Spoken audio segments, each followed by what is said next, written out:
Hello everybody, my name is Sean and welcome back to my channel and welcome back to the podcast with my brother Callum or BRP Entertainment.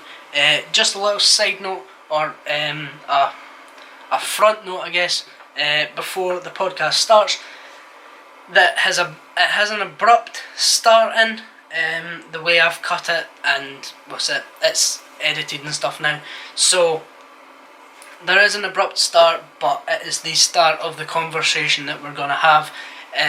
So yeah, I hope you guys do enjoy this type of content. I've seen that you enjoyed the last one that I done, so if you enjoy this one, remember to smash the like button on it. That would mean a lot to me. Remember to put down in the comments what videos you would like to see from me in the future. Remember to go and subscribe to Callum or BRP Entertainment. His link will be in the description. I hope you guys enjoy the video.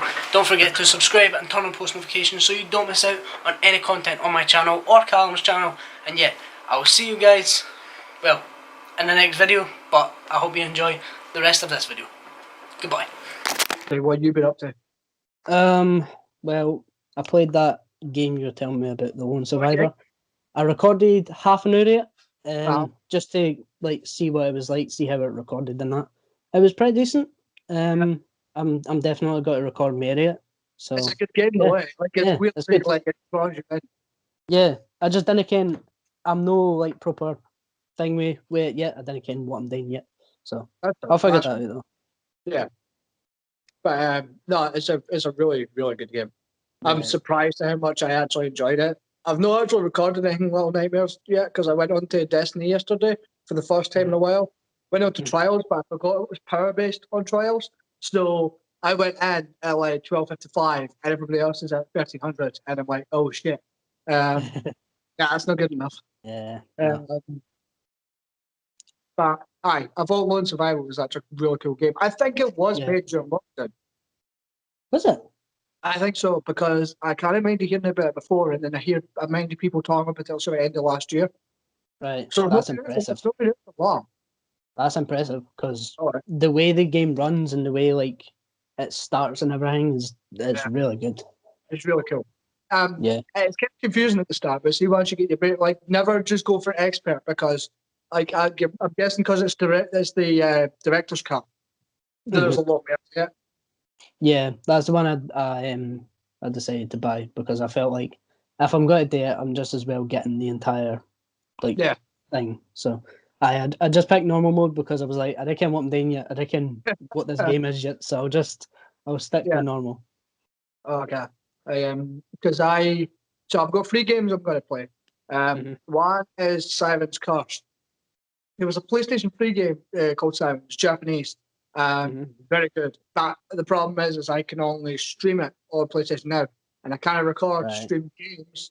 So it has to be a game that's downloaded onto the console, so I can actually record it. So until I've got like an actual stream deck, I can't do nothing like that. So that kind of limits what I can play. But I don't like playing any big games on my channel because I feel like that will direct traffic away, because there's so many other channels covering like Destiny and COD and stuff like that. Oh, definitely. And like obviously bigger YouTubers will like, and I'm not saying better quality in terms of like actual quality, but they'll just be more comfortable with the audience and stuff like that. You know what I mean? Like, yeah, exactly. That's the point. Like I wouldn't go and play like Assassin's Creed. I wouldn't go play Cyberpunk. Also because I didn't enjoy it. Like I enjoyed it when I played it, but going back to it now, it's so below par that I'm not saying it's a bad game. I'm just feeling like the problem is now, because the CD Projekt had been actually hacked by somebody, and like a lot of stuff been exploited. I don't think they want to fix the game. I think it's done now. Like I don't think there's a way. Unfortunately. And that's the thing. Like it sucks because it was such a promising game, but the problem is there was far too much hype around it for it to ever reach potential. Yeah, I feel like that's what happens with games nowadays, though. Like back in the day when Assassin's Creed and that was coming out, like the good ones like Brotherhood and stuff like that, there wasn't as much hype. So then you could play the game and then it'd be like it would meet your expectations and so much more. Whereas games now, like Red Dead 2, Last of Us 2, like Cyberpunk, they're kind of just like this game's going to be amazing, and then you play it and you're like, it's not as Yeah, I good as know. you said. I know it's video games are starting. It sucks, but they're starting to take that same turn that TV and movie is, which I don't like Yeah, because. unfortunately. Yeah, well, that's what I'm saying. But you still get games like Doom Eternal come out. You still get games like Resident Evil 8 that's coming out. Like there's still promising like titles out there, but they're just getting less and less. Every year there's a new COD game. Every year there's a new Assassin's Creed, even though there shouldn't be. Yeah. Like, and then like it depends what the new producer of the game's going to do as well. Like that, the original Resident Evil producer, I don't know if it's the same one still. I still Capcom. I wouldn't say it's the same Aye, people. that's what I'm saying. So like them back there that made original like Resident Evils Yeah, to the ones new, they'll have different like ideas and stuff, which then might not be as good. exactly. Like because I my Resident Evil 7. People that ken this, but Resident Evil 7 was meant to be a side project. It was not meant to be part of the main series. But it goes so much like once the demo and the betas and stuff went out and people played it and was like, oh, this is really cool. This feels back to what survival horror used to be. Yeah. They started like, well, we're going to incorporate it into the series, which is why it sort of doesn't make sense with like the Raccoon City stories and stuff like that. Like that's why that doesn't add up.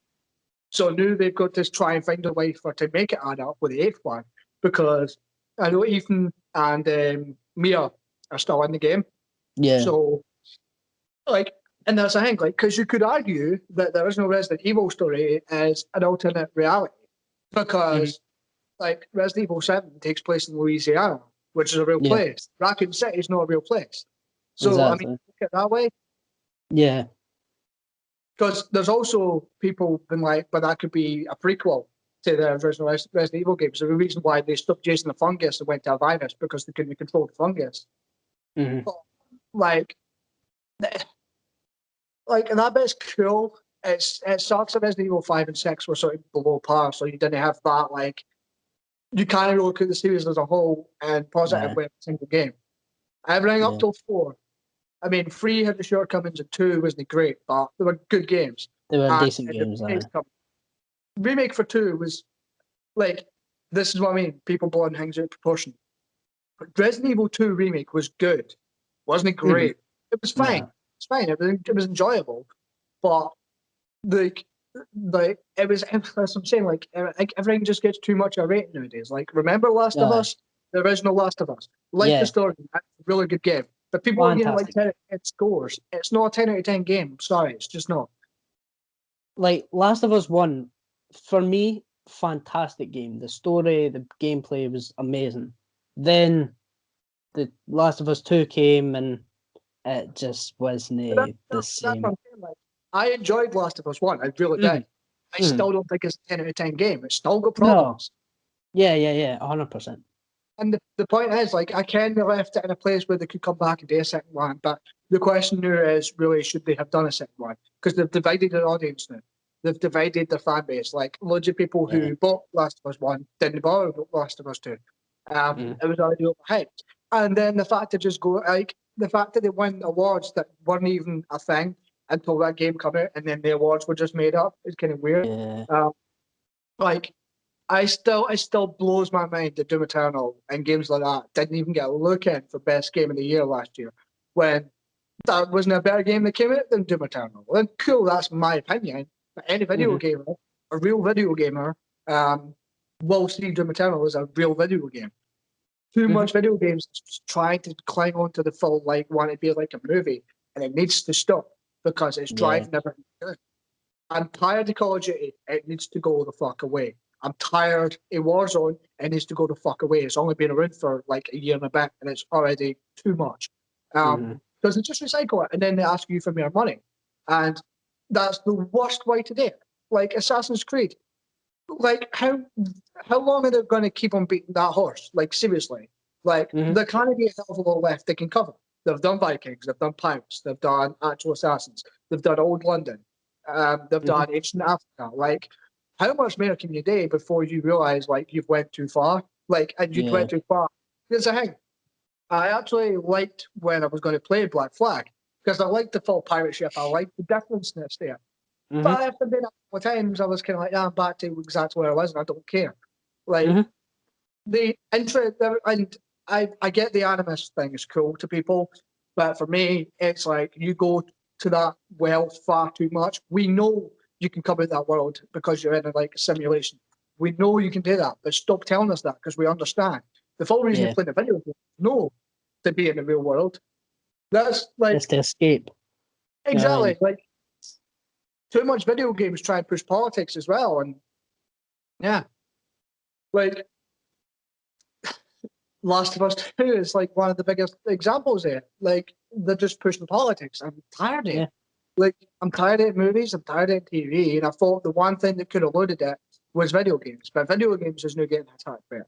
And the Yeah. fact that you get games journalists there who've never played the game. Because do you ken that certain games now have a mode that journalists can put it on, let to watch the game play itself through and make notes on it?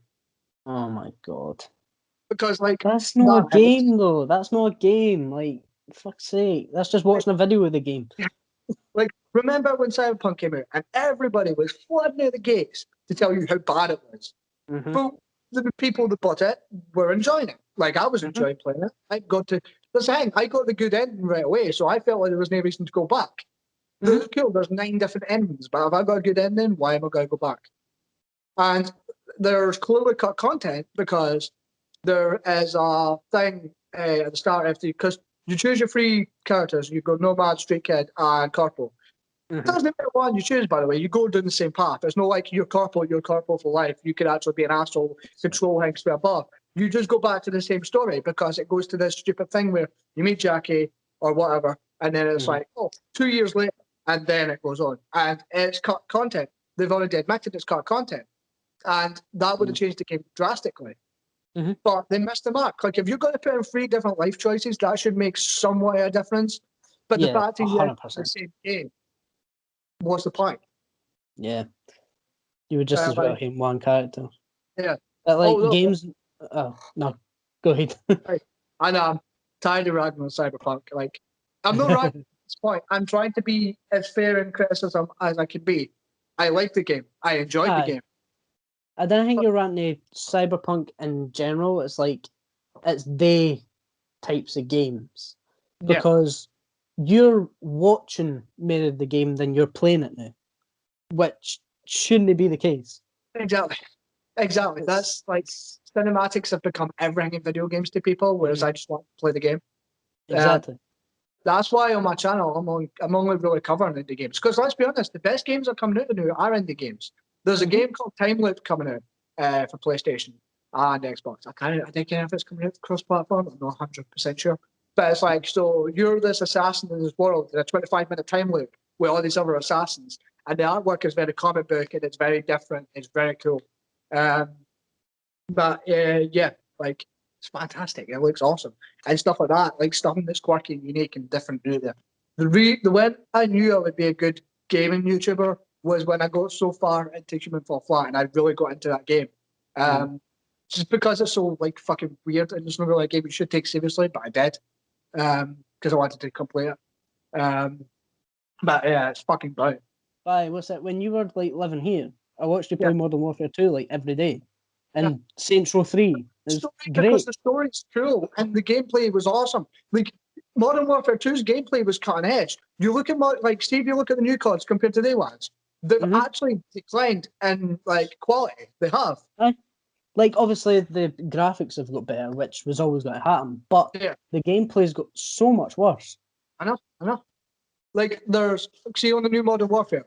I've not even finished the campaign. That's how much I care. There's this bit where you've got to use a sniper rifle, but you've got to aim up and along so you can get the shot to like line up. And then like there's times you're taking things too far by trying to make it realistic, and that's one of them. Like nobody wants to do that. Because COD wasn't. I get it was like a first person shooter and it was like real life war, but it still wasn't totally realistic. You could climb into a plane and shoot people through windows. Exactly. Like, exactly. It is. That's what I'm saying. Like, it's not even just games like quality that's declining. Because you said the graphics are getting better, and then I go play a PlayStation 3 game and I'm thinking, get what? No, we've not moved that far. Like, true. You've got movie graphics. Like, if you watch the first Predator, right? You like, it looks like a movie. Like movies used to look like movies.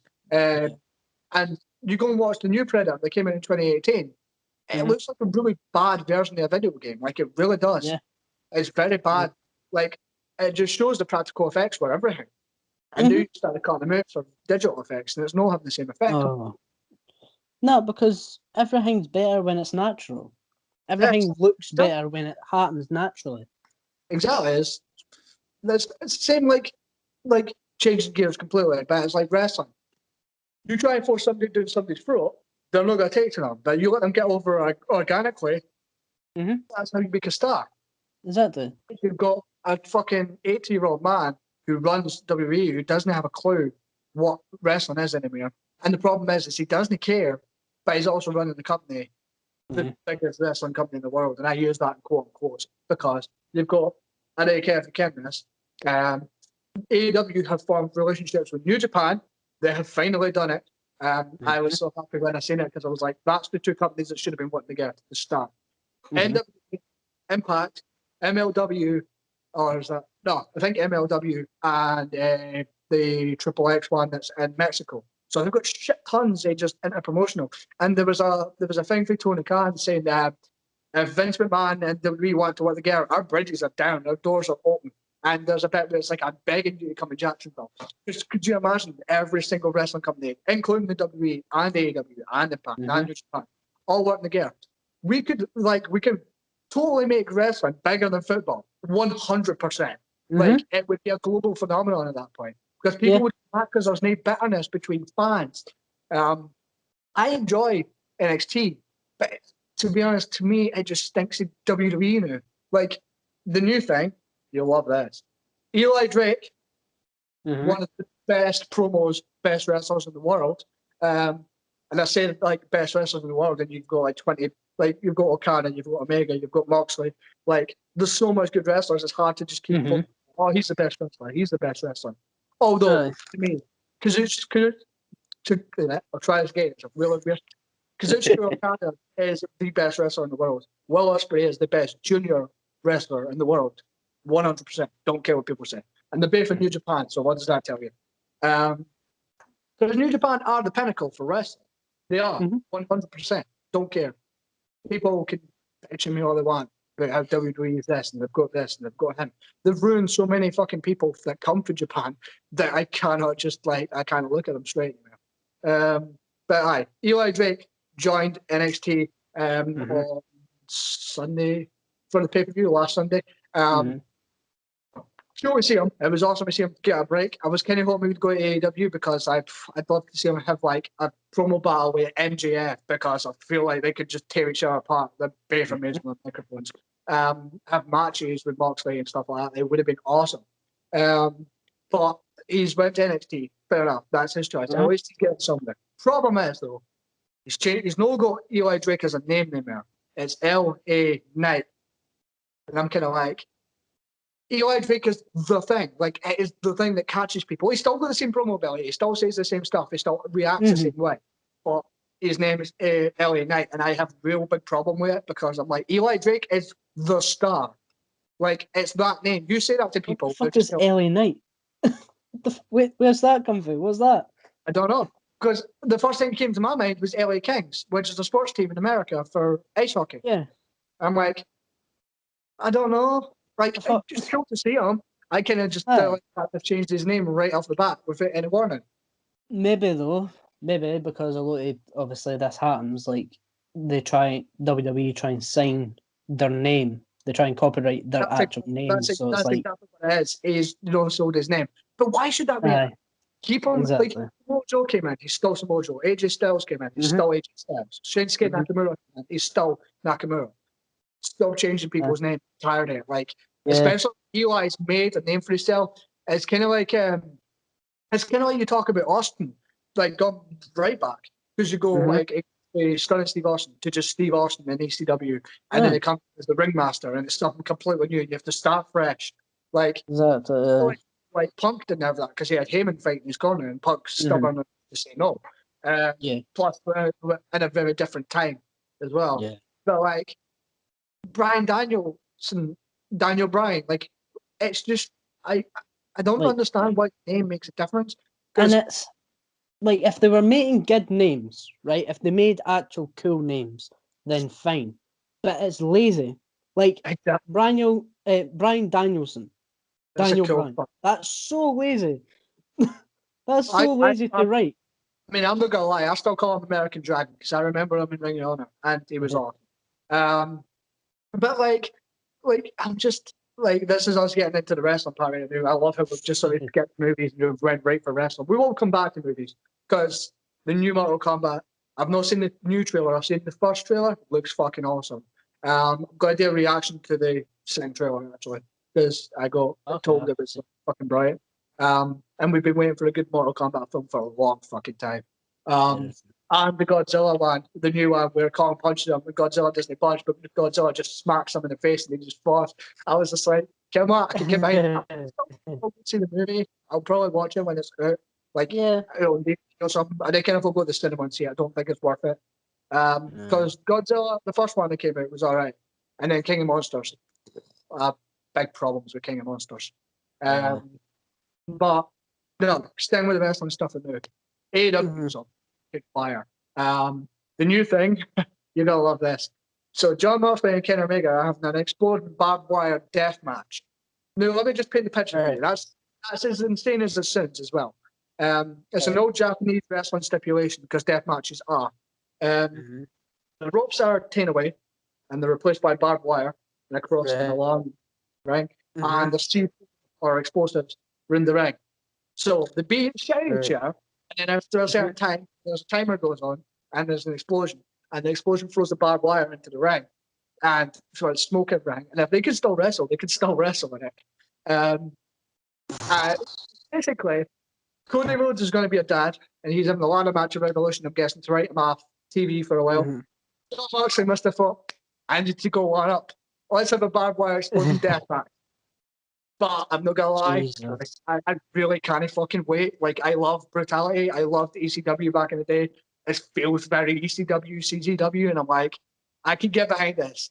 Like, I'm sure AEW are gonna keep safety precautions, but like, I'm like, this match kind of come quick enough because I remember the match him and Omega had at full gear that was just lights out. That was fucking brutal enough. And so I'm very much looking forward to it. Jesus, I've never heard of that in my life. When you're finished here, watch a clip of it. There's one in Japan with Terry Funk. Watch it. It's scary, but it's awesome. Because honestly, AEW are fucking top notch. And as I say, the whole Bullet Club thing is starting to become like conjoined, basically. You've got Hangman possibly got to join the Dark Order, and one of the coolest stories I've ever seen in my life. Like, it's the thing as well. Like, Moxley and Omega are having a second title match, but technically a third or fourth or fifth match. And their feud's been going on since John Moxley debuted in the company at Double or Nothing in 2019. That's 2 years coming up. Is it 2 years coming up? Yeah. So that's 2 years coming up. Almost 2 years that storyline's been gone. I think it is 2 years actually at this point. And that's what long-term storytelling is. It's not having the same match over and over and over and over. Like having a rivalry for 2 years and then still keeping it intriguing and interesting and different. That is good. You know, well, it's like WWE's dropped the ball so many times that I cannot forgive them anymore. The Fiend was the coolest fucking thing to ever debut. Bray Wyatt's idea. They take it and like the full Hell in a Cell match where Seth Rollins beat him up too much and they had to just stop the match because the Fiend was unconscious. I'm like, what? That was lame. They made him wrestle in red light. You couldn't fucking see him. Like, it was just, it's Vince McMahon trying to, you're a supernatural character. Here's some supernatural stuff. It is very, because like, he's meant to be like a fiend. He's meant to be a monster. He's meant to just tear through people. Like what classic Kane was when Kane first debuted. Like, he was meant to be that. Yeah. And then he got this stupid fucking belt with him as well. And, I'm gonna tell you something. Miz is WWE champion again. I've seen that on Facebook. Yeah, he cast in on Drew McIntyre, and I just despise it completely because Drew McIntyre was I wanted him to keep the title. Like, he's the better fucking person to keep the championship. But that tells me that maybe Goldberg will come back at WrestleMania, or Lesnar will come back at WrestleMania and win it back, and then go back to exactly where we were. Because as soon as like they were like, "Oh, Goldberg's going to face Drew McIntyre for the title at Royal Rumble," I was worried because I was like, "No," and then Drew beat him, so I was like happy with it. And then when I seen like Miz won, I was like, "What? Why? Who the fuck planned that?" I didn't understand the Goldberg thing. Is everybody know Air Goldberg by now? Like, he's an old man. He's an old man wrestling. Like, leave him alone. Exactly. Did you know here Undertaker's play his fucking comment? Well, on the Joe Rogan podcast, where he was like, "I remember my time when all the wrestlers in the locker room had guns and knives in their bag. Nobody's got video games and too busy making themselves look fucking pretty." And I'm kind of like, "Oh yeah, I totally would prefer the days of guns and knives." Yeah. To be fair, he's no wrong. Like, everybody that comes into WWE has to be the pretty boy now.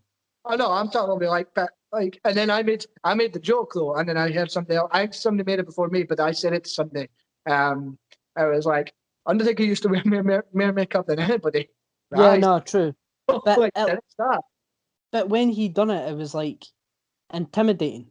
I know, like, you seen him and you're like, fuck. I didn't think they're trying to make this look pretty. I think they're trying to make this look presentable and WWE standards for the show. And also, but would you rather be in a locker room where people are playing video games or people are possibly trying to stab you? Because very true. No, that's true. We've kind of moved on a bit, and I'm happy with that. Yeah, no, that's true. That bit, aye. Because John Moxley's got one hell of a task with me, by the way. So he just fought Bulldog David Boy Smith on Bloodsport, Josh Barnett's Bloodsport. And then, by the way, it's just been announced that John Moxley versus Josh Barnett for April 3rd. And I'm like, oh, fuck yes. Josh Barnett, former UFC champion. Fucking John Moxley probably could fit into UFC quite well. I don't care if you've seen the movie Cage Fighter.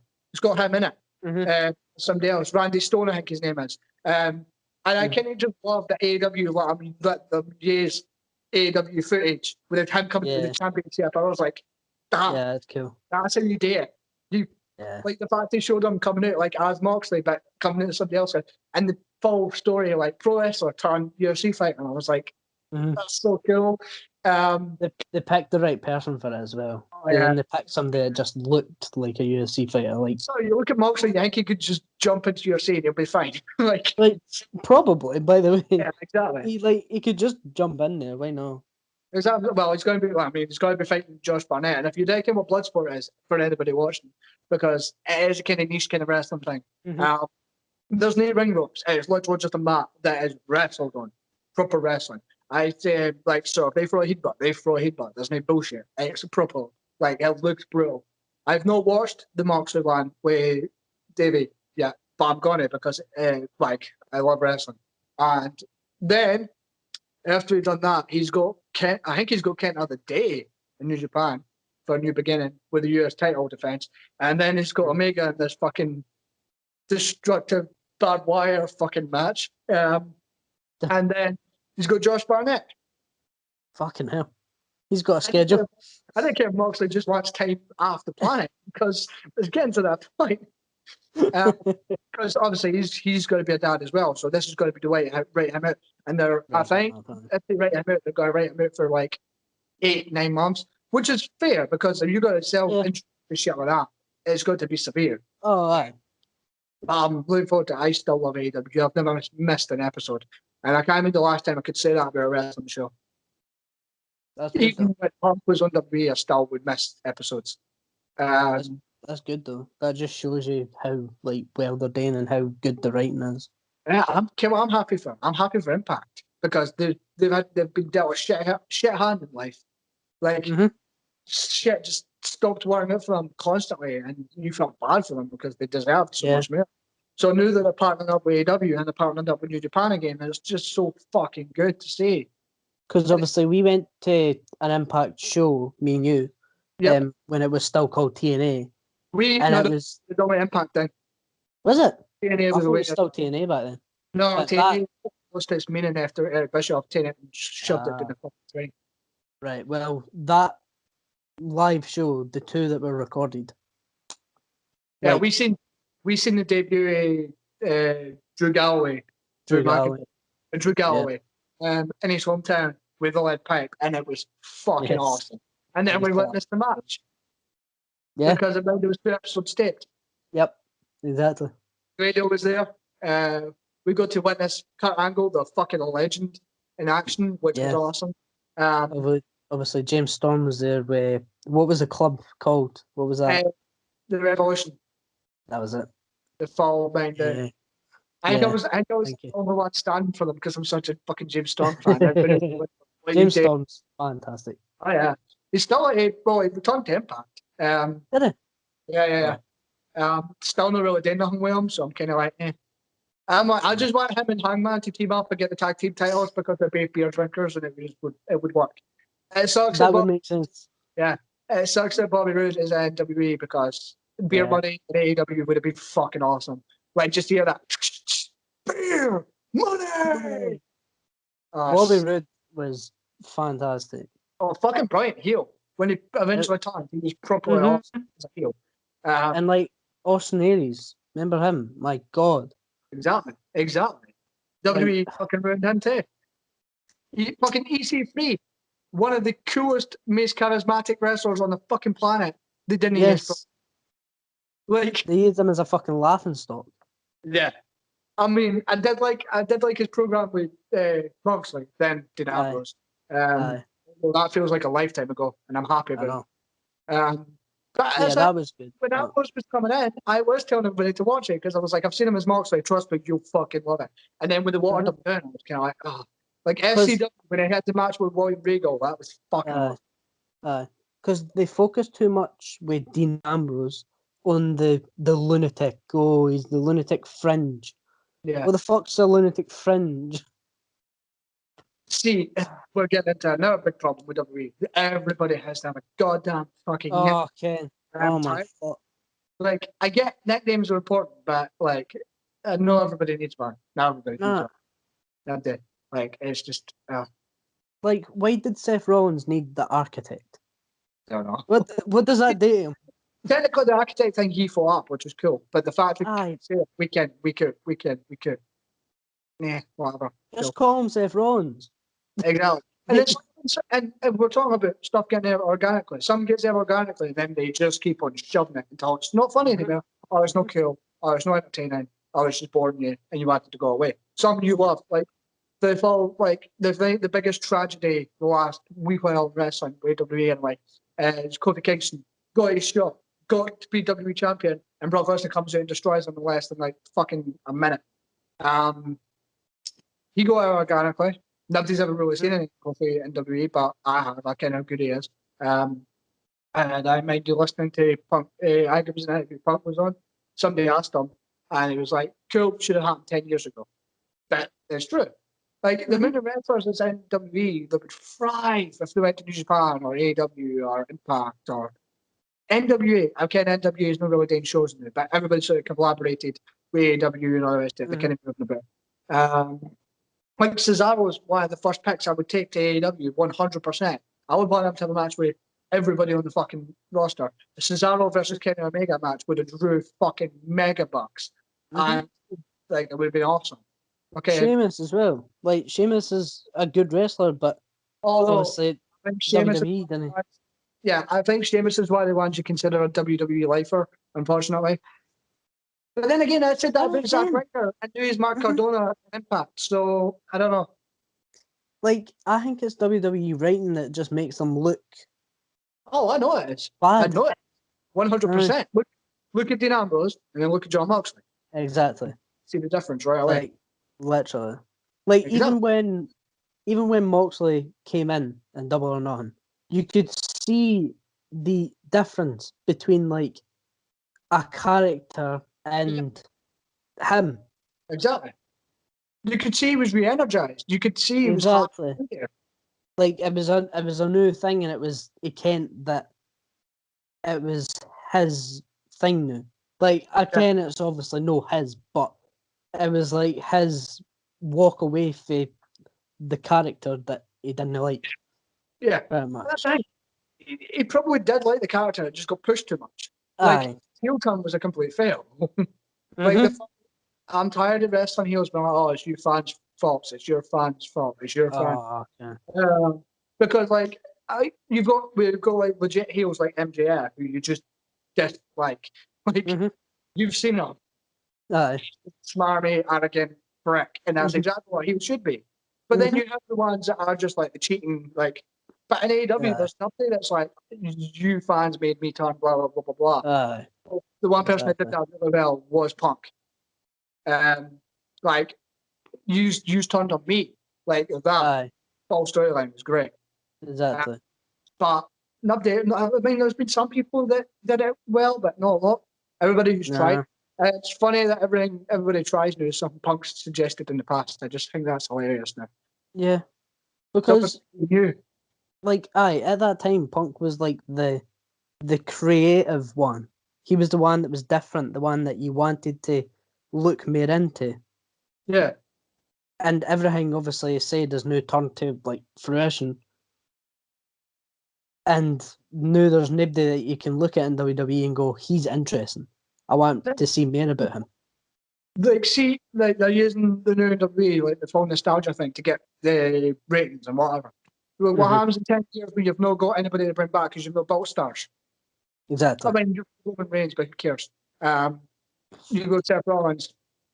I doubt if you go to somebody who used to watch WWF and be like, "Oh, you can Seth Rollins," they're going to say aye. Doubt it, 100%. But that's Yeah. what I mean. Vince is too busy bringing the old stars back and not learning the new stuff.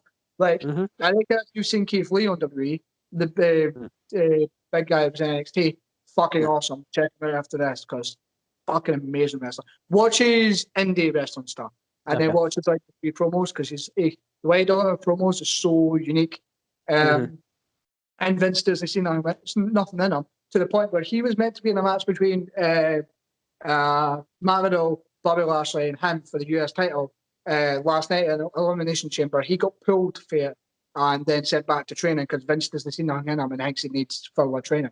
And I'm like, he was one of the best wrestlers in the UK, and I understand like how do you not get him? So then it worries me because you hear Eli Drake and you think Vince isn't going to get you, unfortunately. The problem is Mhm. because Vince has to see, like, it It's just like sucks.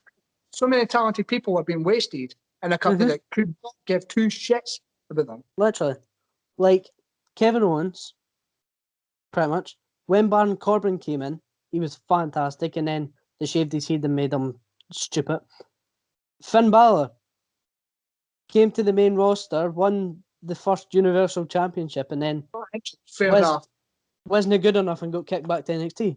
I don't think it was he wasn't good enough to go back to has to go back to NXT. I think he chose to go back to NXT because NXT itself, they're to be honest, to me, it's still in a way developmental because they still take talent through there. Mhm. But it has become its in hand where a lot of people want to just go to NXT and no WWE, like as in the So, main roster. Problem is, you go to NXT, eventually you're going to get called up. yeah. It'd be cool. Like I would watch NXT if it wasn't WWE, but it's WWE. Mhm. I can't wash the taste of WWE out of my mouth anymore. I'm done with Yeah. it. I've Yeah. tried. I gave them so many fucking chances. Like I remember the Nexus, the first cool storyline. They come in destroy Oh, aye. everybody around. I was like, oh, this is cool. And then seeing them beat them single handedly at SummerSlam, you pretty much just squashed them. Fucking, I can go on and on. Punk 100% failed. He won the title. He left. They should have kept it longer for him to be away. Should have been away Mhm. defending it, bringing on a blah blah blah. Mhm. But only work for anybody else. They brought him back at SummerSlam. Del Rio cashed in, and then Punk was never champion until Survivor Series. Mhm. But Triple H had to come out and squash his momentum. Came out of retirement to squash Punk's momentum. Went back into retirement. That was the stupidest thing ever. Like he was the hot star. Like he Mm-hmm. was the one everybody was watching and buying merch for and stuff like that. And then Mr. fucking H comes out and fucking destroys everything that's just been built. Exactly. Like the thing that made it worse is when he came out for that night champions match, Triple H didn't look in great shape. And he still No, beat Punk. And that made exactly. Punk look like an absolute chump. It's fucking. Uh, Oh. And then the Shield. Like that was a fail. the Shield was good. Like it Yeah. came in and they done the Nexus thing, and then They broke them up and got them back again, broke them up and got them back again, broke them up and got them back again. The Shield were relatively more successful than Nexus were anyway. Aye, definitely. Because, like, I see that's the thing. I like the idea of them being Punk's lackeys, though. And I felt that's what the plan was. But the stuff changed and somebody else's idea came up and whatever. Like, when it was the Shield versus the Wyatt family, that was fucking awesome. That's when Shield was face, which is weird. But, like, no, that was great. I love that shit. When they done the revive, like, when they brought them back and revived them, I didn't care because they had their time. And we came what happened with like factions would have had the time in WWE. That's done. That's what I was saying. Like, they broke them up, and then they got them back together. Then they broke them up, then they got them back again. It's like you can't stick with one or the other. Exactly, the kind of faction that failed, and not because of the faction or the people involved or whatever. And it should have been bigger. It was the Straight Society. That was probably the most interesting stuff ever done on WWE because it was the full they drink alcohol and stuff like that. Like Punk was doing it in Ring of Honor, and then they got a chance to do it on a bigger stage, so I can guarantee it was a lot more fun for them. And they destroyed it 100%, and it should have been bigger. Exactly. And then they made him the leader of the Nexus, which didn't further Nexus, didn't further him, because it led to the full him leaving, so he just left Nexus anyway. Because can we talk about that, right? So he's part of Nexus, the Raw that Shawn Michaels comes over, he talks about like I'm leaving, and I think that was the same night he cut the pipe bomb on the top of the ramp. And then the week after that, he was suspended due to storyline because the microphone cut out, blah blah, for what he said. Then he came out the next week with a megaphone, and he still had the Nexus t-shirt on, and still looked like he was very much with the Nexus. Still had the same heater and all the rest of it. Came out for the Money in the Bank match. There was still the same music. He didn't have the Nexus band on, but they definitely showed it, so that's continuity. Came back with a championship, with a new t-shirt and a new theme. Never mentioned Nexus whatsoever. Not one thing about Nexus. Came back. There was never talk about did they leave? Did they sign the contract here? Did they sign somebody else as their leader? Just dropped it. Just dropped it, Vinny, and they thought people would forget about it. And then they fucked up Barrett. They fucked up Wade Barrett. Again, because the Street Fighter gimmick, which was cool because where he grew up and how he is, like it makes sense. And he kind of done, and I can obviously Jericho does it fucking fantastically and reinvents himself, but Barrett done it as well. He went for the bad news Barrett thing to then look, he's a street fighter and he can fucking demolish you. His finishing move, the Bill Hammer, I fucking love. It was fucking great. Was fucking nuts. Did you get his commentator on NXT then? Is it? Because obviously NWA, he was commentating on NWA, but obviously NWA fell apart. For everybody watching, 100% if you're a wrestling fan, check out Power. It was on YouTube. I'm pretty sure if you go on the NWA YouTube channel, it's still there. It's very old school. There's no music. It's there's interviews at the ringside at the desk. It's very old school WCW kind of vibes. You'll enjoy it. It's amazing. Really good wrestlers. Nick Aldis, one of the best champions ever. Some of the best talkers as well, and Eli Drake and James Storm and Tim Storm. Fantastic stuff. It was as me plugging that, but there's a reason because it's a YouTube show, and apparently a lot of people want to watching it. A studio is based in a studio as a studio audience, which is was amazing to me to see. It was so cool. But I don't want to talk about wrestling forever because if I do, I will. But I was just saying, wrestling, it's on a high now because of AEW, but it's on a low now because of WWE. So take it how you are. You're a wrestling fan. Cool. But as much as I didn't really want to cover it, football. So if you guys don't know, obviously, I'm a Man City fan. You can see the top in the background, obviously, and Callum is a Liverpool fan. So yeah. So you know where I am with my moods and attitude. Because everybody went nuts after we won that Champions League game. It was like, oh, we're back. I'm like, no, don't. Didn't give me false hope. Don't do it. Because even though we won that game, we never created a hell of a lot of chances in that game for ourselves. No. We didn't. We're fucking I've seen the highlights. It's so embarrassing to watch us play now, especially if you've got people around you who are I'm never going to stop being a fan. Like, I've seen so much people be like, "Oh, I'm going to leave," and blah blah blah. Oh. You're not a real fan.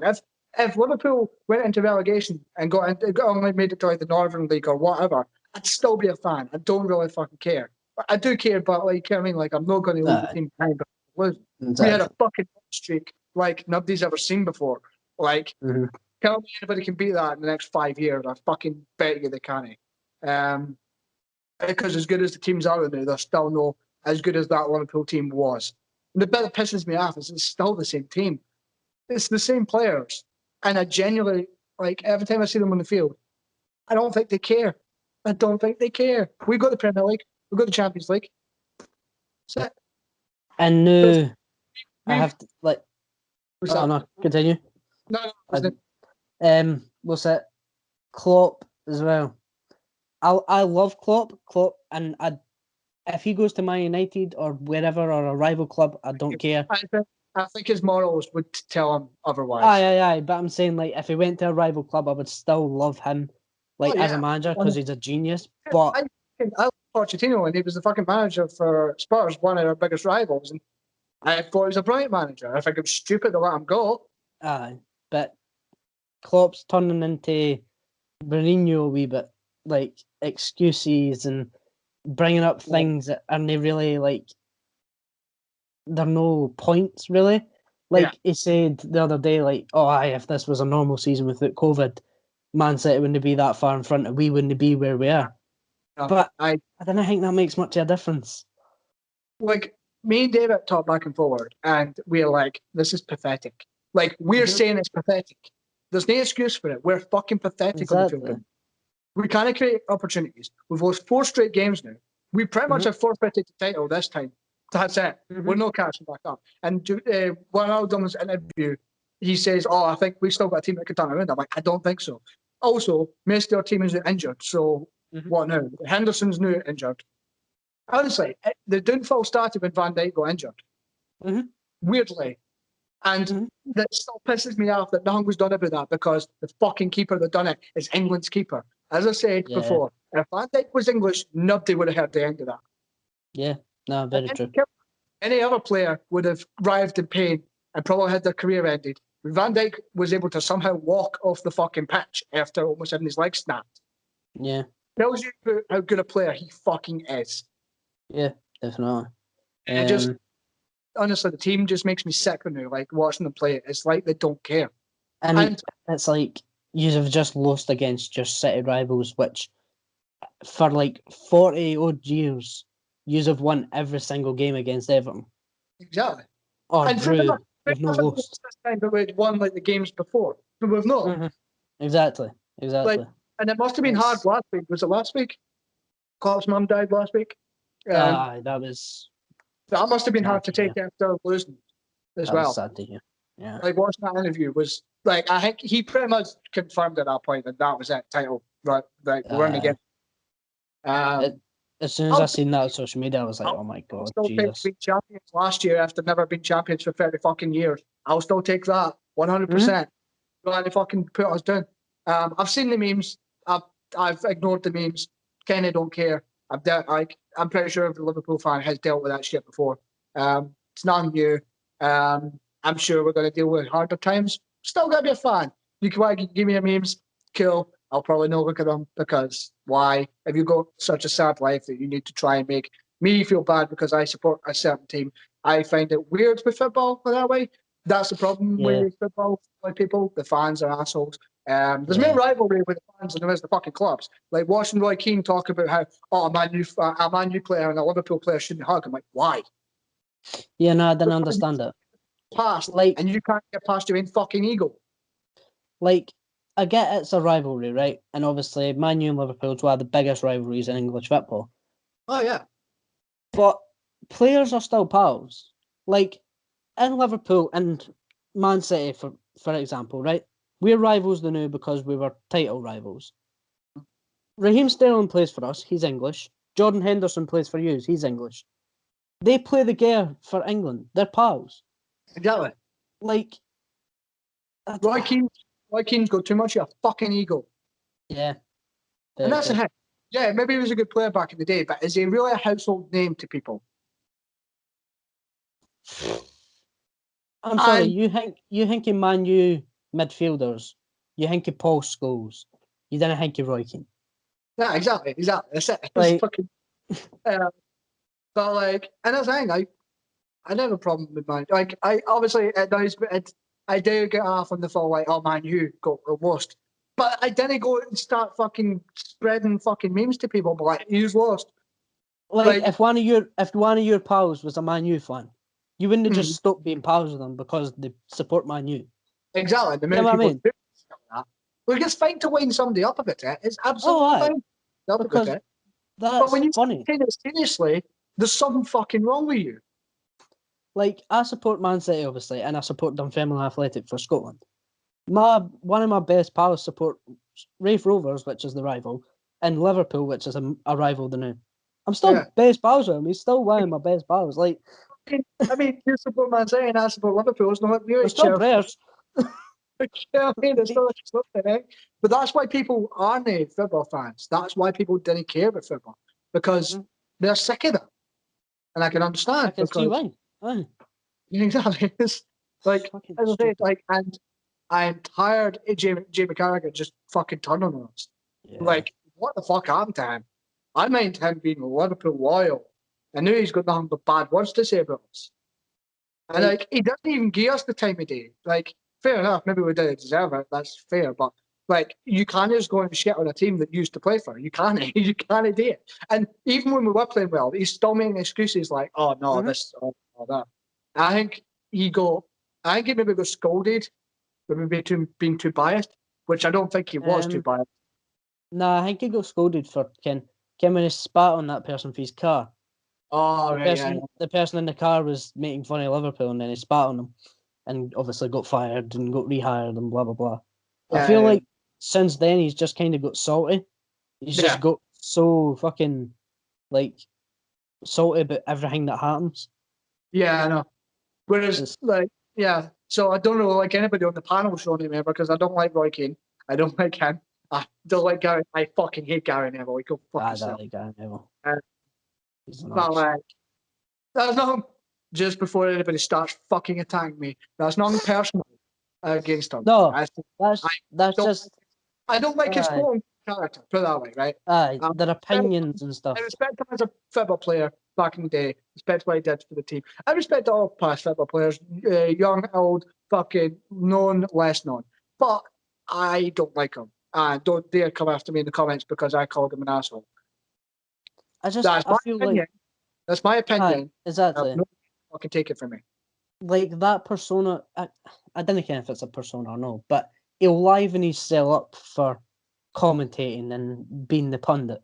So when he's that person that's built himself up for the camera, he's a bit of an arse. Yeah. Pretty much. It's like just like Carragher, isn't it? Yeah. Like, hey guys, I'm attacking somebody for Liverpool. I'm only saying this, Sean, because I can for a fact.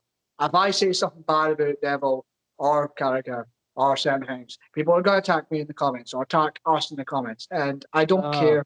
You want to delete your comments, but your comments won't no. be deleted. And I'm just telling you right now, I had a comment the other day with some hate. That person's no longer got a YouTube channel because it got taken down and I got the channel banned. So don't dare. Like it's and if you're getting salty about our opinions, then simply don't listen. Listen to Yeah, somebody else because yeah, we've got opinions and we're going to say them. And if you don't like it, then yeah. It's too like bad. I got a thing saying I got dislikes on the video.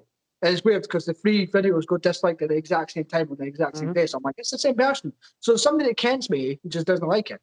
And Hmm.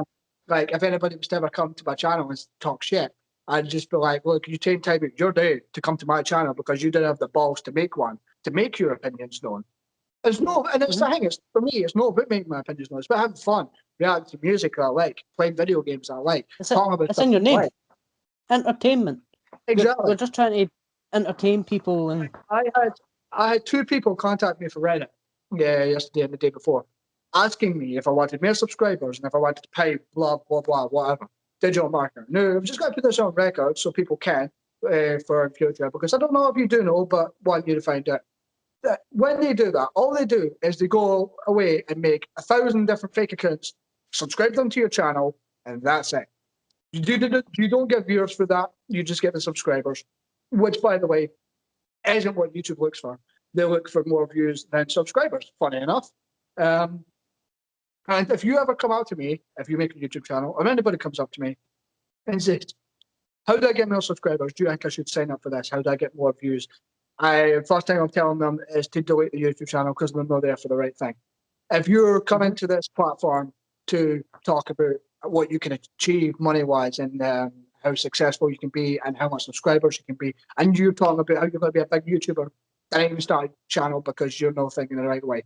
You have to go in there and fun, because if you go into it and try and be like, oh, I'm going to make this fit, I'm going to be successful, I'm going to do this, I'm going to do that, people are going to notice in the videos that you're not actually enjoying yourself. It becomes less entertaining. You lose views and subscribers, and that's it. You get left in the dark and left behind.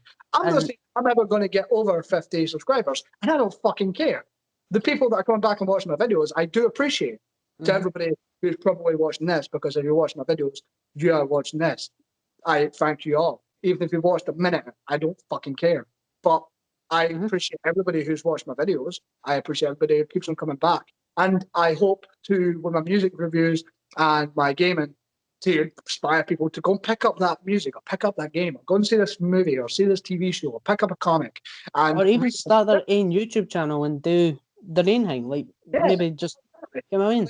You genuinely can start a YouTube channel about anything. Like, anybody who has an opinion, you feel like you want to, not an opinion, but you want to express yourself. You like certain kinds of music, you like certain kinds of movies, you like to create music, like Sean. You like to play games, like, you have a platform in which to do so. If you've got a phone, an idea, or an opinion, start a YouTube channel.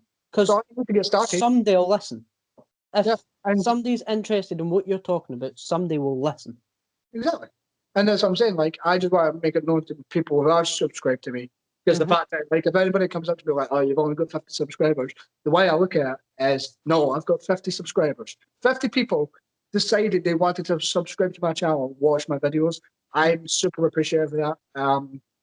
I don't care if 2 people watch a video. I appreciate them beyond. I don't care if 1 person comes to a stream. I appreciate that person. And I have fun streaming.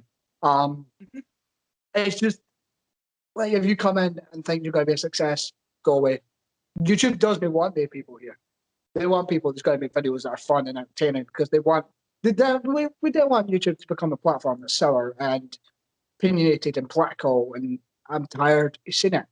So, like, I'm just putting this out there on my channel. You'll never hear me talk about politics.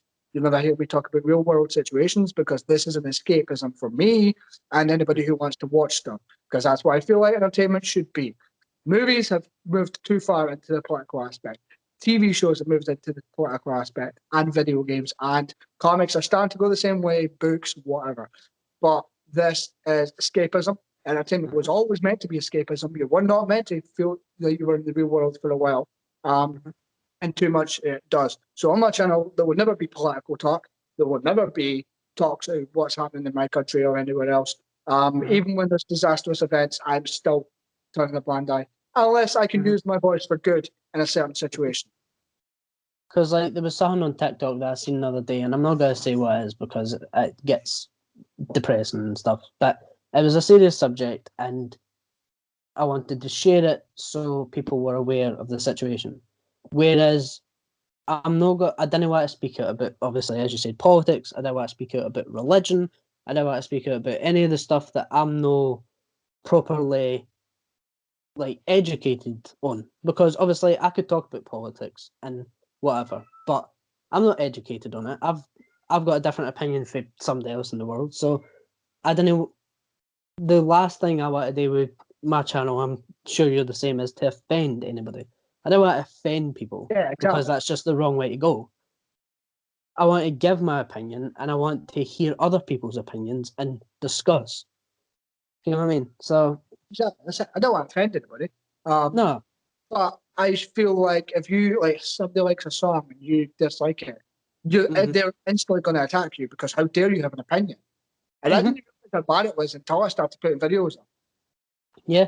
like people with goddamn opinions, and I'm like, look, I like the song or I didn't like the song.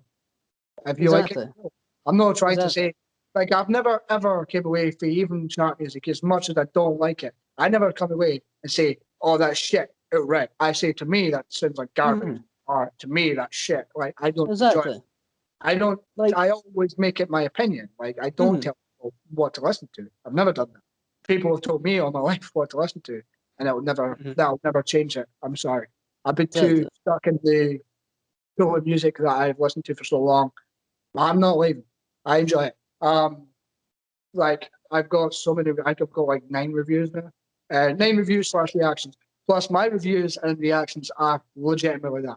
I see too many people on YouTube reacting stuff, but and just listening. Not reacting, just playing the music and listening, and no pausing it. And then after the song's finished, they go, right, remember to like the video, and it's like, what did I like the video for? Because you stole somebody else's video. Exactly, because that blows my mind. The Miles Kennedy video is still going up in views. It's got no music, but to me, a reaction / review, why should that matter? Because you're still just giving your opinion on it. And if people are coming to a review, they're here for the opinion. If people are coming to a review or reaction to listen to the song, there's something wrong with them. Because I love the song. I love reaction videos, right? And that's obviously why I do them, because I like them. Yeah.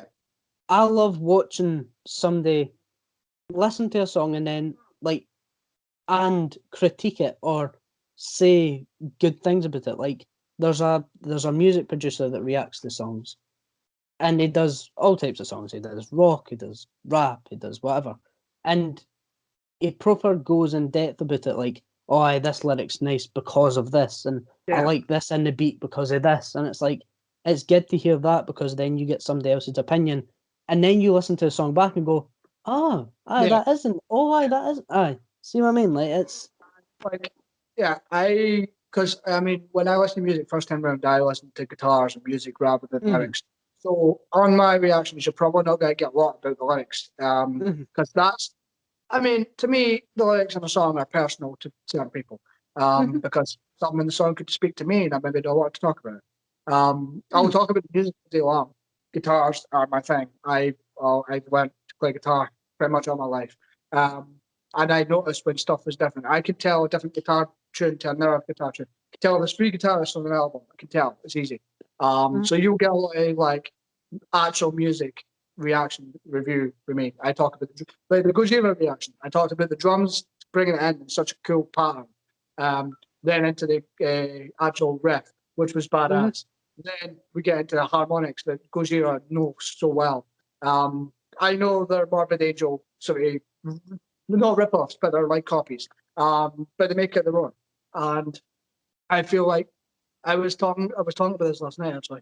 We've got to the point where guitarists nowadays, like Max Money, Sinister Gates, and people that are just tremendous, like could not touch them with a fucking stick. How good they are with guitar, like Jerry Cantrell, and people like that. The good guitarists that used to adore now seem generic because all these other guitarists are so fucking advanced and experimental and experimented so much, and it's just advanced now that good guitarists just feel generic, and that's not a slight on them because they're still good guitarists.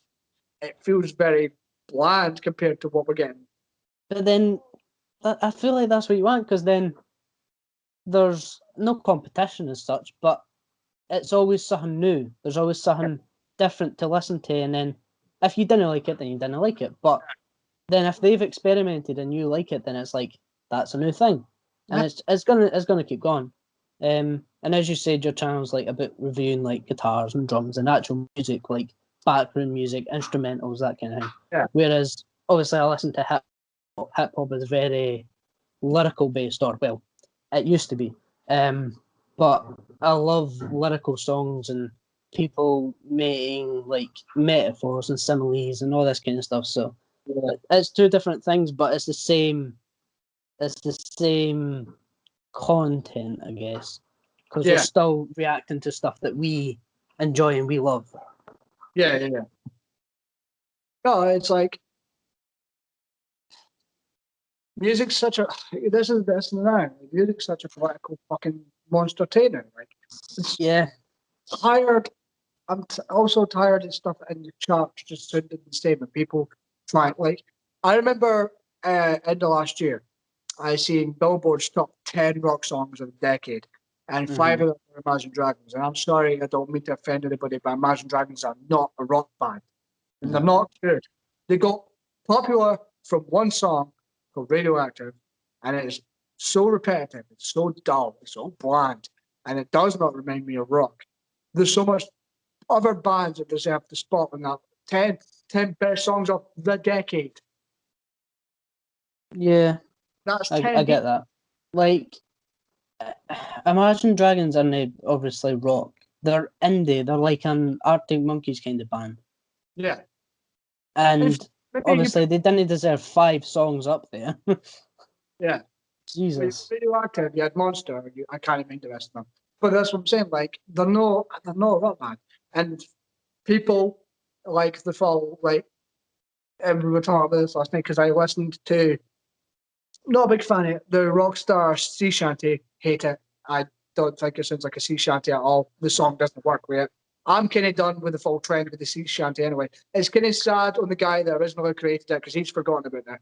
Because everybody else is doing their own ones. Well, he's got a record deal now because of that. And he's talented, right? He's talented at what he does. He can sing, he can play guitar, he can drum and everything. But everybody's trying to one up him. Everybody's trying to do him better. Yeah. But that's how people are talking about me the covers versions in there and the different ones rather than he started it. Look, I'm not on TikTok, so I don't kind of help a lot about it, but I've been told about it. Because I will never get a TikTok as long as I live. But he's pretty much forgotten about it. You get what I mean? Like, and that's a shame on him because he started this whole trend. Because, well, he was a postman and he sang. Yeah. But Scottish lad and all. Yeah. And just got popular off singing, which is an actual talent. Whereas TikTok is a very shit thing because it's not killing YouTube, but it's making YouTube more redundant because people then have less of an attention span. They can all watch a small part of it and then they fuck off again. So I didn't like TikTok, but when you find something good on TikTok, like a talented person on TikTok, it's good. See, that's why I've said to people, I'd rather have a community than a major subscriber base. I'd rather have a community that likes the stuff I like. Because I would like to communicate with the people that watch my videos. I'd love to talk to them. Like, you can't have enough people to talk to ever. Exactly. Like, as we were saying last night, I would rather have 10 people that are subscribed and watch every video and interact with me than having 1,000 subscribers that didn't even click on the video once. Exactly. You know what I mean? It's like, it's just that simple. Too many people jump on the platform, see people make money like Markiplier and PewDiePie, and as far as I'm concerned, Markiplier should be more popular than PewDiePie, but that's my opinion. I mean, I look at it, but I know it's just I look at the work that Mark's done, and I look at the work he's done, and I'm like, Mark's done like 3 original YouTube things, like Heist with Markiplier. This is, I think this is another plug because I'm sure if Markiplier fans are here, they've seen it. Heist with Markiplier is fun. It's just creative. Kennan's got another one coming out as well, apparently. I don't know when. There's no information dropped on it, but it is what it is. But like, you get people like that who've made it. Markiplier's put like 7 hard work years into his YouTube channel to make it grow that far. Like, he didn't, like, people want to go on and become like an overnight superstar. Never gonna happen. Ever. No. Try all you want. It's not happening. So why even try and say it to do that? If you're going to try and say it to do that, then it'd be on the channel because you're the kind of person that's going to do it for 3 months, get bored, leave because, nothing's working out. Whereas to me, if I've got one more viewer than the last video I got, that's an achievement. But if the same people come back, cool. If there's less people, cool. People are still here watching the video and I hope they enjoy it. Like, I'm here to entertain. I use this as a side. It's fun. That's what it is. It's fun. It's not tough as a thing to really boredom during lockdown. And then I started to enjoy it a hell of a lot more. So I'm like, no, I'm staying here. Fuck it. And talking about this as well, we're not saying go on YouTube and never have goals on YouTube, because I've got goals on YouTube to reach a certain thing or do a certain thing on YouTube. Yeah. But there's a difference between making a goal and trying to become famous. Because my goals are just to, obviously, as you said, entertain people, make interesting content, make new ideas, or take an idea and change it to be my own. Yeah. But I'm not looking to get famous and all this kind of shit, because it's not going to work that way. Exactly. It's not. You're right. It's not going to work that way. What I meant was like not to have ambitions or goals or whatever. Mhm. I mean, didn't come on the platform expecting Aye. something to happen to you. Didn't expect anything in the platform, because if you do, it'll give you nothing. Because people will see you're desperate for it, and people won't care. Because people are here to be entertained rather than to feed your ego. Exactly. And that's as far as it goes. But we'll get off this trend. We've got to wrap up in probably 20 minutes. Yeah. Get on to movies now. I don't know a hell of a lot what's coming out because I've not been paying attention. Obviously, I'm going to be at the combat trailer because I've been told about it. And I'm like, yeah, sure. So when Snow's playing card tonight, I'll react to that. I'll probably put that up tonight. Oh, no. This has gone up tonight, so I'll put out more. Try and keep the video so based it. I didn't want to put two videos up in a day. So I'll do that, and then I've got another two Architect songs to react to after reacting to Dead Butterflies. I'm going to put them up probably. I'll put that reaction up tomorrow. I'll put the next Spectrum episode up after that. Then I'll jump to the next reaction. Well, when you are all watching this podcast, videos will be out, I think. Yeah. The videos will be out. Yeah. So they'll either be in cards. Maybe I do need to clear the air on that, because it's going to get a bit confusing if we're talking about something that happened like yesterday, but it was last week to people. So we're recording this on Monday. This is it's meant to the be 22nd. Yeah, it's meant to be 2:15, but we had a lot of technical issues. I think we may just stick with Skype until we find a proper solution to do it. I'll check through the week if I can find better ways to do it. But we're going to record this on a Monday and then release it the following Monday. Because we're thinking about live streaming it, but we're having a lot of problems with it. So that's the best we can do. I'm sorry if that's not good enough, but I'm sure it will be. But yeah, so we're recording it. So last Monday we recorded the one that'll be up today. No, I'll let you tell that. It's a bit confusing, but like we recorded the podcast last Monday, so 7 days ago, which has gone out on the 22nd, and now it's the 22nd. Then this one will be out next Monday, but for you it'll be the day, obviously.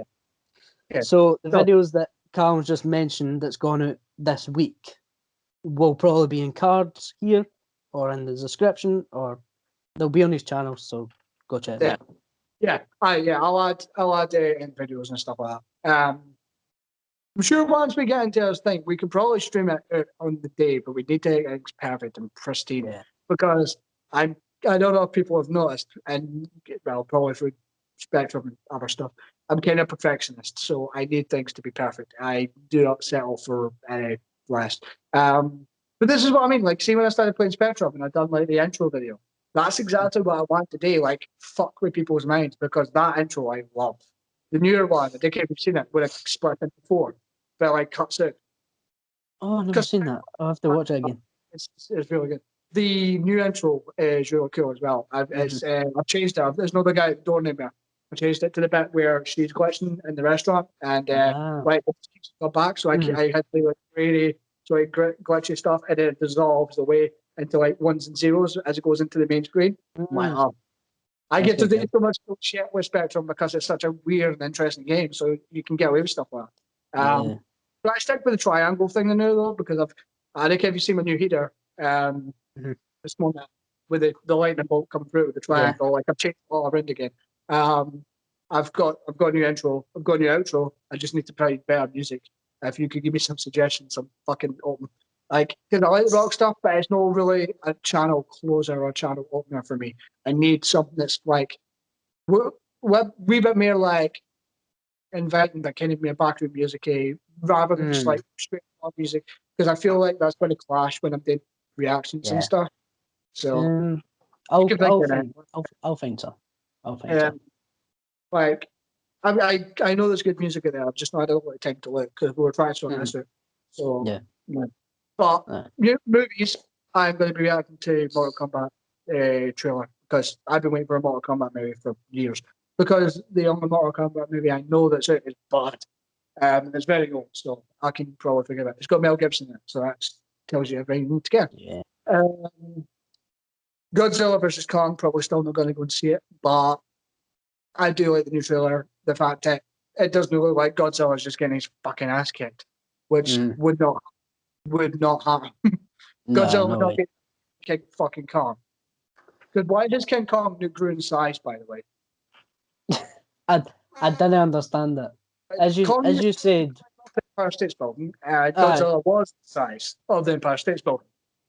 Exactly. It's like, I guess they had to make him a wee bit bigger, but there's no bit in the story that makes him become bigger, unless that's in the movie. You said a wee bit bigger. You said a wee bit bigger. Aye, no, true. Okay. Unless it's in that movie, but that wouldn't make sense. Kind of stupid to do that. You would build it up. Yeah. Aye. You do it in his movie and then move it into the joint thing, but I don't know. The only thing I can it's coming out is Sonic 2, but I don't know when it's coming out. I just can it's coming out. That looks awesome. Well, I mean, Sonic 1 was great. Jim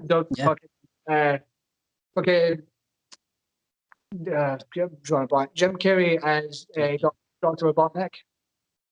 Perfect.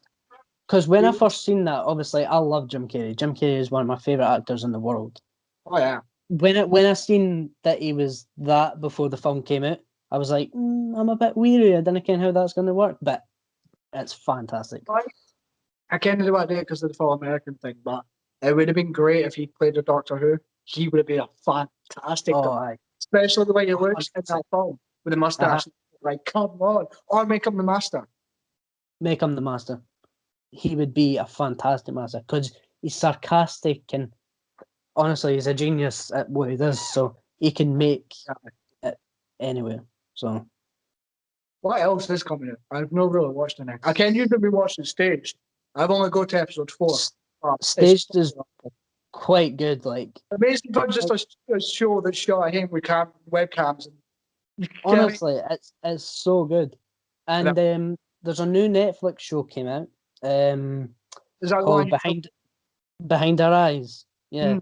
It's not a horror as such, and it's not a thriller though. It's interesting though. It's like about dreams and like night terrors and stuff, and it's weird to explain, but it's really good. I've been enjoying it. We've got such a fucking because what we're doing is we're finishing up Doctor Who thing eventually. But we're not going anywhere near Jodie's stuff. We're just sticking with the Peter Capaldi stuff, ending on that. And then I think she's wanting me to watch Supernatural, which I've watched season 1 and I kind of did get into, so I'm kind of looking forward to it. But it's the problem, like I can't watch multiple things at once, or I'll forget stories. So that's There's also another show that I kind of be up your street, I know, but it's called Afterlife. I don't know if you've seen it with Ricky Gervais. It's basically about. No, a Ricky Gervais fan. I wasn't a Ricky Gervais fan, but he plays this role really well. I mean, not playing somebody that's quite comedy based, I'm fine because I don't. No, he kind of just plays like a normal day-to-day human. Like his wife dies, unfortunately, in the film, in the series, and it's like after her life and everything. It's like a process. It's quite cool. Yeah, I remember checking it. As I say, got just far too much to watch. Is the point? Yeah, no, that's fair enough. Have you seen? There's a lot of live action Resident Evil show coming to Netflix. Is there? And there's no trailer yet, I don't think. But the first opening shot you see, apparently the first opening shot you see is like the fucking mansion door. Which, if that's the case, then that is actually Resident Evil 1. and I hope they do it properly. Because I could only imagine seeing like something like Mr. X in real life, like in a real life sort of situation. I feel like that would be fucking awesome. That'd be interesting. Nemesis in real life. Yeah. That's interesting. Let's not get ahead of ourselves. That it could be shit. The film's a garbage. There's no point in hyping it up if it's going to be fucking shit. I'm not one to hype it up. What I am one to hype it up is Resident Evil fucking 8. Yeah. I can't wait for that fucking game. Lady Is that coming Democrat. out for? Is that coming out for Xbox? It's coming out for all consoles. It's coming out for all gens. We didn't get a beta or the demo though. Take that as you want. But Lady Dimitrescu is like the coolest fucking antagonist I've ever fucking seen. I think have you seen Markiplier's video about it? No, I've just seen clips. The accent is like, it's not a sexual thing, it's about the power. Fucking hilarious. And every time she's brought up, that's where it goes to. Like somebody said about the video, and it was like sort of simp stuff. And he's like, look, you guys don't get it. It's not a sexual thing. It's about the power. The power. But I'm looking forward to that. And what other games are actually coming out apart from that? I really looking forward to it. Nothing else has been announced, though, I think. Unless I forgot something, but I don't know. No, that I can mind do. That time looks. I think Little Nightmares 2. Is that it? Is that coming out? I haven't played the fucking first one yet, still. Well, actually, I can, but that video, I'll have played the first one, I bet. It's still the killers. This is confusing. Weird, like I've played it by this video, but by the time this video goes out, I'll have played it. But right now, I've no clue. I'm looking forward to it. I'm looking forward to getting into it. It's something I've never played before. Never looked at the trailer. Never looked at anything. So I don't know what to expect. But I'm looking forward to playing a game with the unknown. I enjoyed that with Spectrum. The puzzle. I'm really good at puzzle games anyway. I played Turing Test, and that was very the color-based thing. That's why I sort of kind of got what was going on. Because I think it's by the same creator of Turing Test. Because I think Spectrum and Turing Test are both indie games, which I think honestly, I think video games in the future need to be made by more indie gamers because gamers make games. It just makes sense. Exactly. It's like it's like an indie wrestling promotion like AEW. Only what wrestlers are running. Yeah, you know. Pretty much. Was it you that was talking about the game Control? Yeah. Well, that came onto Xbox Game Pass just recently.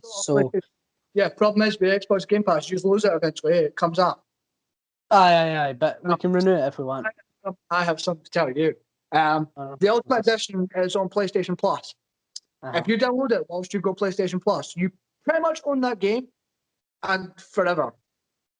PlayStation Plus, it was on as one of the games of the month because I've downloaded it and I still have PlayStation Plus and I'll still have PlayStation Plus going forward. I keep that game as long as I've got PlayStation Plus. Aye, that's what happens to us. As long as I've got Game Pass, I can keep the game. I just love that. And I will I will not be streaming or playing that on video because I enjoyed that game. I was under halfway through, so it's a kind of bit lying to people if I ever did. Unlike because Prey, you can play different ways. I am on about the fact that on stream I have played it before, but I'm going to try Purity because it will be maybe a challenge. I'll try it. I'll play like half an hour to an hour like either the day or the moon. And if I feel like it's good enough, I'll record it or something. Control. Aye. Oh, dude, it's fun. It's fun. It's part of the Alan Wake universe. I'm pretty sure right. It's very SDP based. Right. Okay. It's good. It's good. Trust me. You'll take it quite a bit. Very interesting story. Very intriguing. Wear headphones when you play it as well because it adds so much. Okay. Such a cool fucking game, and so I don't understand why, but I've never seen anybody do a review of it yet. But I find it weird enough they've done a review of it. I think there was the Game of the Year edition. So it got Game of the Year, but nobody decided to do a review, which is weird. Yeah. I feel like Game of the Year means nothing to anybody anymore. Sorry? I feel like Game of the Year means nothing to anybody anymore. Sad, but what were you Oh, gonna say? so I think the only other thing that's coming out, just because it's the first part came out, was the second Doom Eternal DLC. Right. Mm-hmm. I think what it's called. Is it the Ancient Gods or something like that? I think it's the Ancient Gods. I've got the first one, but I'm going to play through it again. I'm probably going to film Doom because I enjoy the fucking that game. And I'm not great at it, but I'm good at it. And I played it as a nightmare, so I'm like, Yeah. I'm really looking forward to it. I've not seen a lot of people coverage, apart from Markiplier, there was no a lot of people I've found that done like game coverage on YouTube. And I feel like this is why it could actually fit like that really well. Yeah. I guess you have to have the character to film that though, because obviously you have to have a certain commentary for that game, I'm guessing. Yeah, well, it's not a game you talk through a lot, put that way. Yeah, you exactly. your attention away from Doom Eternal level. Fuck you up.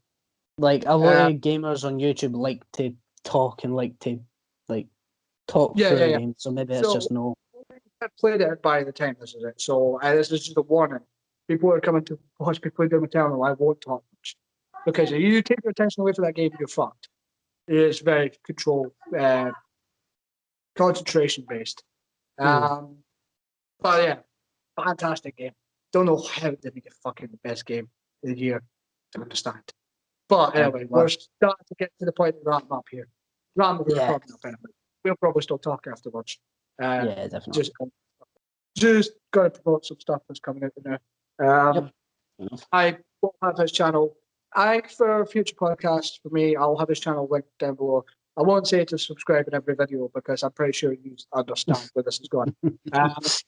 But yeah, definitely subscribe to his channel, OnlyBoyle Productions. Very good stuff. He's got to start gaming. Says he's got a giant control. I pretty goddamn confident he's going to be putting videos up of that because it's such a cool game.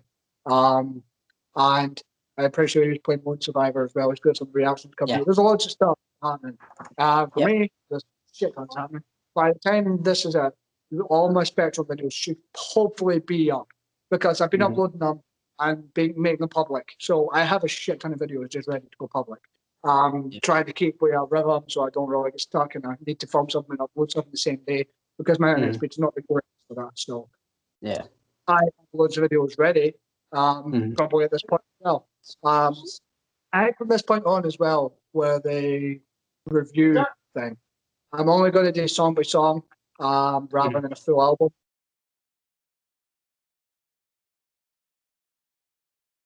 Right. So definitely go follow his channel. I'll leave his link down below. He's going to get into gaming. So he's going to try check and control, which I can guarantee he'll do videos on because it's such a cool and interesting game. And you can do a lot of commentary over it. And as I said, you might be the first person to actually ever cover it on YouTube, which would be quite cool. And then there's obviously Lone Survivor, which is a really cool horror-esque game. 8-bit, but really fucking fun. That should I be was up by now. having a laugh with it. I was having fun. But so yeah, there's lots of videos coming out on his side. I'm pretty sure you'll have a hell of a lot of my reactions. Hopefully these ones don't get blocked. I think it's bullshit that yours got blocked and everybody else's is still stay up. But that's just a thing I'm not going to get into because I don't want to offend or piss people off on your behalf because it would come back on you. By the time this is out, all my Spectral videos should be up, completed and done. This series should be finished. And there should be new videos up for Little Nightmares because I think that's the one I'm going to start on. Because I've been recording like mad through, I've been recording full days and every day and uploading as soon as I edit, putting them unlisted so I can just put them public. So I've got a video that can go out every single day and I can keep with a rhythm and a flow. So I don't get stuck with a point where I need to record a video and upload it in the same day because it's just not efficient. And I feel like if I'm doing a series, I need to do it properly. By the time this is out, I'll have I'm pretty sure I'll be up at 12 reactions. I'll have reacted to all of the other Architect songs. I will probably link the two of them down below because the first podcast will be out when the other one is live. So that's fine. But I have a lot more games I want to play. I'm going to continue streaming and play because I started on Wednesday. A very, very cool survival horror game. The reason I chose it, I played it before, but it's reactionary. It's a very reactionary game, and I Mhm. feel like a lot might get a kick out of seeing it live. Plus, it's not been covered in a while. And the only person I ever seen really cover it was Markiplier. So I maybe bring it to a new audience, possibly. Hopefully. If not, I'll enjoy playing it with nobody watching because I love the fuck out of that game. I have a lot more reactions I want to do because there's a lot more music coming out. I think I was thinking about it, but I'm not 100% sure if I'm going to react to the Foo Fighters new album because I like Foo Fighters, but I'm not a necessary fan. I like Concrete and Gold. I thought it was a very unique sounding album, even though everybody else hated it. But yeah, a lot of reactions, a lot of music. I'll probably have an hour trying not to laugh. And then I will start a thing called. Oh no, I already spoke about the full unrecognized record. Yeah. So I'm going to do another one where I talk about my 5 favorite shows and movies from back in the day. They'll be spaced out probably quite a lot because I can only do so much of them. Yeah. I'll probably start with music. So it'll be top 5 bands, music, albums I used to listen to. Looking forward to doing that because I get to revisit music I fucking adore. Yeah. But yeah, that's all from me as far as I'm concerned with promotional material. The only thing I'll link down below is his channel and the 2 videos to the Architect songs because I don't want to put too much in the description. I don't want to confuse stuff. But let OnlyBoyle speak now. So as obviously Callum is, I'll put his link down in the description because his content is amazing. If you haven't watched it yet, so go and watch it. And as he said, I'm not going to say this every podcast because I think you get the gist by now. But go and subscribe and like his videos and interact with him because obviously that's what we want from this. And in terms of content coming on my channel, when this is up, there should be a Lone Survivor out. There should be more reaction videos out, and I'm going to record a control. So they should all be out. If control's not out, it'll be out soon. Next month, the start of next month, the 5th of March, I have a new song coming out called Cocktail Smiles. So if you haven't already, I'll put my pre-save link down in the description for Spotify. Go and pre-save it, and that would mean a lot to me. Thank you very much. So yeah, I'll share about my community, Reddit and stuff like that, get people to jump in. yeah, thank you very much. So yeah, I think that's everything that I have to say. Yeah, that's it. Till next time. I'm quite sure there'll be a lot more to talk about in the whilst the country starts opening back up again. Yeah, definitely. Whenever the hell that happens. Yeah, I know I just want to touch on before we actually go is the fall primary school Birmingham come back. Don't agree with it. I don't Wrong agree people with to go back. Wrong people to go back because they're the ones that's probably the most vulnerable. I'm pretty sure they were in that last batch. So Yeah. I don't understand about it, but I don't know how it's going to be when this goes up. So this is this week for only kind of thing. So I Yeah, don't know. exactly. Well, if it's still the same as next week and something goes wrong, we'll probably speak about it because Yeah. that's what this is about. Like we were talking about bringing like some news stuff into it, but I also don't Aye. want because I don't talk about it. I mean, if it's very like prominent and like it seems like we have to talk about it, we'll talk about it. But if it's one of the things where we can kind of choose, we'll probably leave it because Yeah, that's not what this is about. not something we want to talk about, which is the full point. Exactly. It's literally just for us to talk. Yeah. Us to talk, you to listen.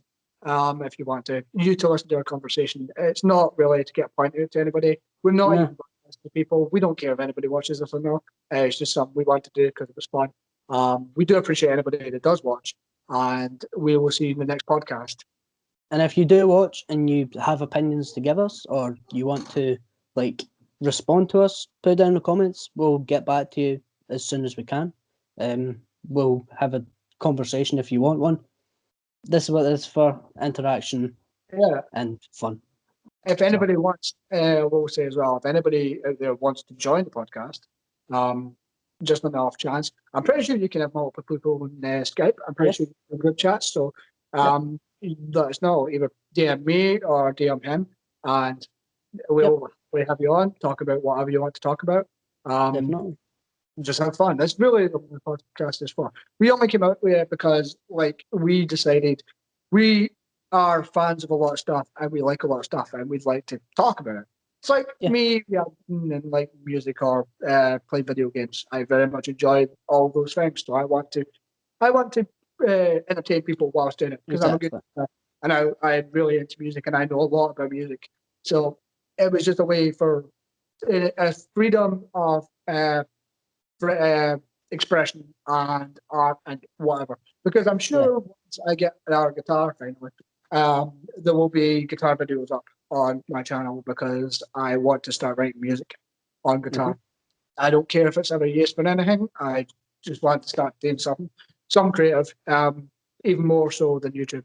But I do want to add other stuff. I just want to make my channel sort of like a big like bucket of different stuff. I don't want to stick to one category because I feel like you're stuck in a box and then you never come back out. Exactly. Okay. I definitely agree. Yeah. Right. See ya. So, thank you for watching. Remember to subscribe to both of us. Like the videos, share the videos wherever you can. And yeah, we'll see you in the next one. Bye.